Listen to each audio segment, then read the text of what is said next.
All right, Larry Kruger here from the Pig and a Pickle Krug Show with a little giant video. Farhan strikes.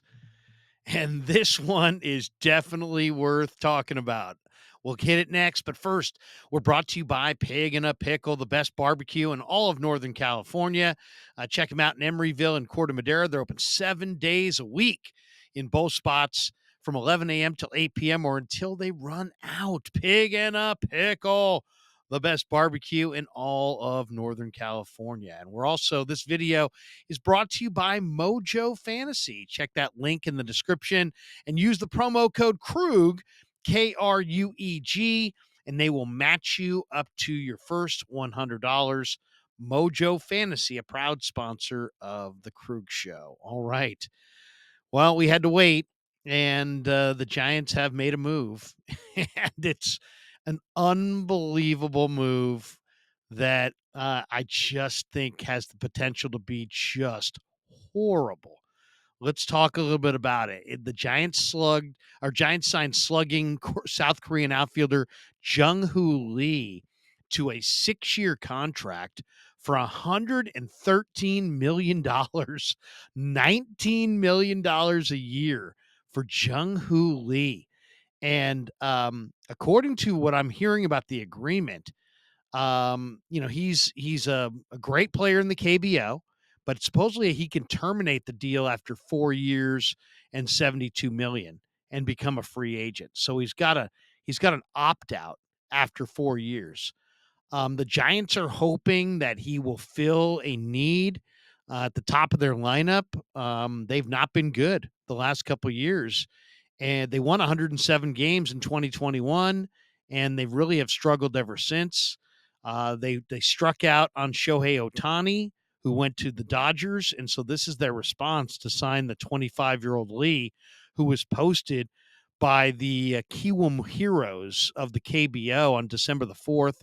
And if he stays for the entire contract, the Giants are going to owe him 18.8. They'll owe the Heroes, I should say, 18.825 million as far as a posting fee. If he opts out, the posting fee would be reduced to $12.675 million. The Giants would also owe an additional fee of 15% for any bonuses or escalators. So they get this player Lee, who batted .318 with 6 home runs and 48 RBIs in 86 games this year, but then broke his left ankle during a game against surprisingly enough, the Giants on July 22nd, and was sidelined the remainder of the year. Last year, Lee hit .349 and hit 23 home runs and drove in 113 runs in 142 games. He was voted Rookie of the Year in 2017. He was voted MVP in 2022. So you look at those numbers and you're like, wow, they're getting a great player. And his father, Jung Lee, was the MVP in 1994 of the Korean League. And then he played in Japan for the Central League's Chunichi Dragons from 1998 to 2001.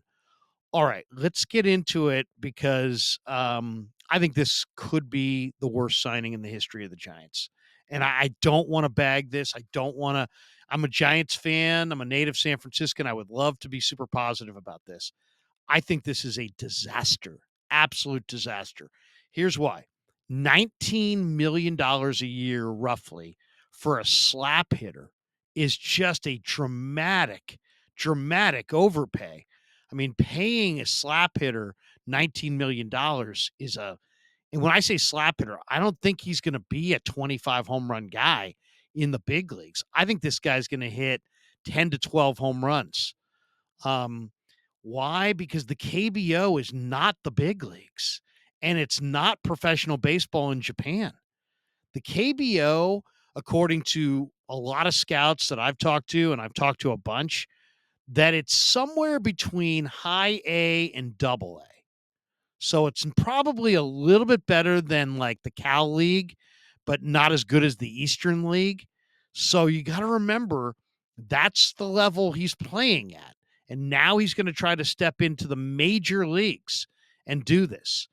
KBO pitchers' average fastball is 88 miles an hour. The Major League Baseball pitcher average fastball is 94. And every team in baseball's got 5 pitchers on their staff that throw between 95 and 100. Guys in the bigs throw hard. Guys in the KBO throw soft.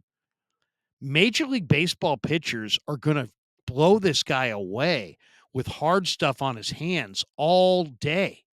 So, and the sad thing is, this is what the guy's game is.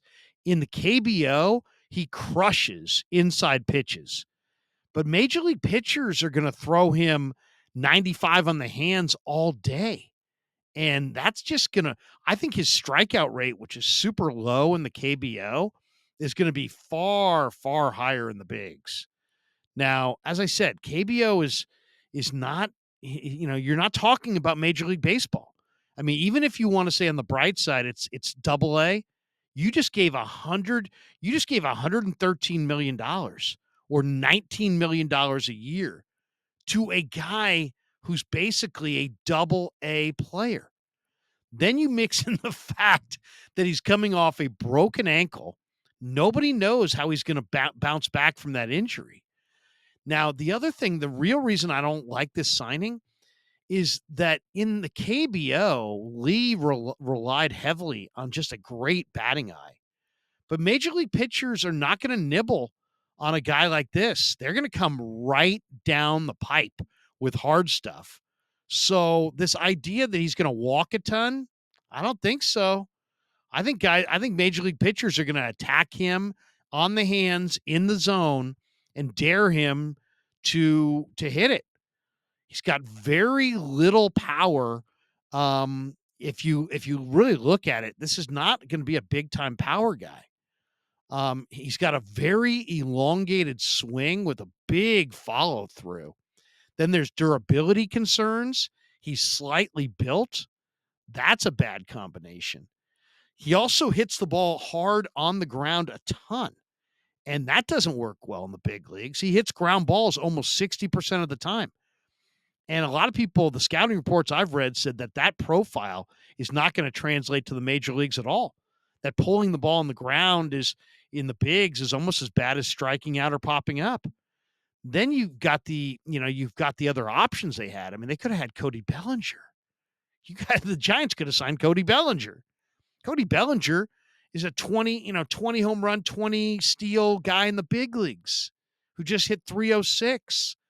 Now he's going to cost you more, but he's a way better option in center field. Man, very disappointed in this. I would have rather seen them go after Harrison Bader. At least Harrison Bader was going to cost you like $40 million, maybe $8 to $10 million, maybe a 4 or 5 year deal, something like that. Instead, you get a guy who I think is probably an 8-hole hitter, maybe a 9-hole hitter. I know the Giants are thinking they just got a dynamic leadoff guy, and I hope for their sake they're right, but I don't see that at all. I see a bottom of the lineup hitter. Now, according to the scouting reports I've read, Lee struggles mightily against the slider and the cutter. Well, Major League Baseball advanced scouts are going to see this, and then he's going to get hard stuff on the hands, and he's going to get a series of cutters and sliders. And I mean, they're going to shut him down. I mean, it's unbelievable. He supposedly, from what I've read, profiles better defensively as a corner outfielder than a center fielder, and one that's not going to have a lot of power. And then if you're looking for speed, he's only stolen 69 bags in 7 seasons in the KBO. So we're talking about a guy who steals about 10 bags a year. And that was before he had ankle surgery. Oh my God, this looks so bad on paper. His ISO was they said robust 226 in 2022, but he had a major regression last year to 136 in 2023. His home runs fell from 23 to 6. The scouts that I'm reading here say his swing is not suited for hitting to the opposite field, that he's kind of like dead pull. So you're talking about a dead pull guy who doesn't have, we'll see about the bat speed. I think the bat speed to me looks pretty good. I like what I see bat speed wise, but he's used to hitting 88 and he may get 98 every night. So here's a quote from the scouting report: to improve and cement himself as a serious major leaguer, Lee will have to completely overhaul his swing.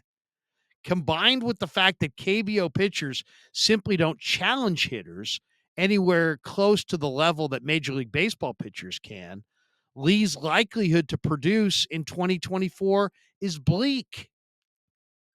I mean, are you kidding me? Now, the Major League comp in his scouting reports is Jeff McNeil. I like Jeff McNeil. Don't get me wrong. I'm not giving him $113 million, but I like Jeff McNeil.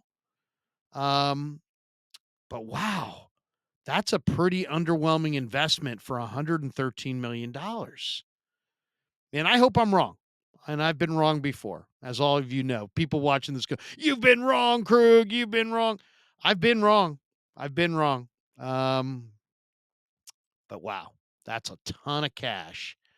18.8 million for a guy who may not play center, may not be able to lead off, may not hit 20 home runs, may not steal 10 bases, may strike out an awful lot, may hit into a bunch of double plays, could be an 8-hole or 9-hole hitter when you had Cody Bellinger out there.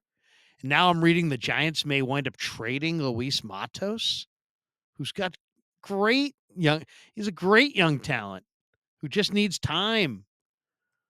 Wow. Wow. I don't know. We'll see. We'll see. None of us, I mean, during the pandemic, I watched a lot of KBO. Um, I'll admit, I didn't watch the KBO last year. I don't know what this guy can do. But $19 million for a dead pull guy with a huge swing who's been hitting 88-mile-an-hour fastballs in a league where everybody throws 95 and seems like tons of guys throw 98 or 100. And then he's slightly built.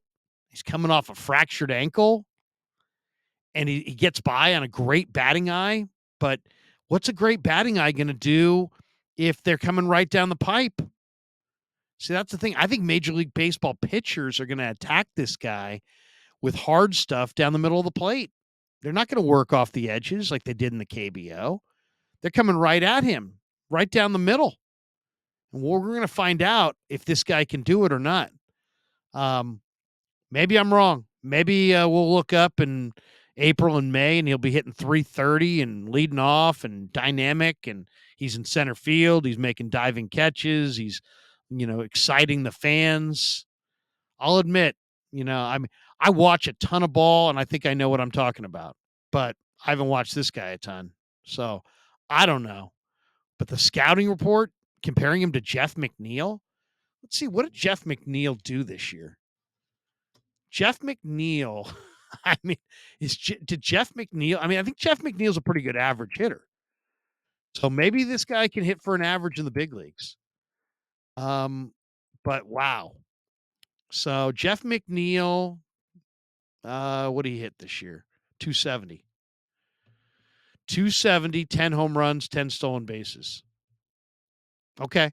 If that's what the Giants get, if the Giants get a Jeff McNeil and this guy hits 270, a 270 hitter with 10 home runs and 10 stolen bases, and let's just say for the sake of the conversation that he can play a good center field, is that worth almost $19 million a year? Really? I don't know. I don't know. I don't know. Doesn't sound good. Does not sound good. I won't say it's horrific, but I think it's potentially horrific. I hope that scouting report is wrong. I really do. I hope that the scouting report is wrong. Once again, the quote from the scouting report: to improve and cement himself as a serious major leaguer, Lee will have to completely overhaul his swing. combined with the fact that KBO pitchers don't challenge hitters anywhere close to the level that MLB pitchers do, Lee's likelihood to produce in 2024 is bleak. $113 million. $113 million. Oh my God. I mean, this is so Giants. So Giants. Anyway, hey, thanks to all you guys for supporting the Krug Show. Thanks to Pig and a Pickle for sponsoring the Krug Show, title sponsor of the Krug Show. Thanks to Mojo Fantasy. Check that link in the description. Use the promo code Krug, KRUEG, and they'll match you up to your first $100. $113 million for Jeff McNeil, potentially. Wow. Once again, thanks for supporting the Krug Show on YouTube.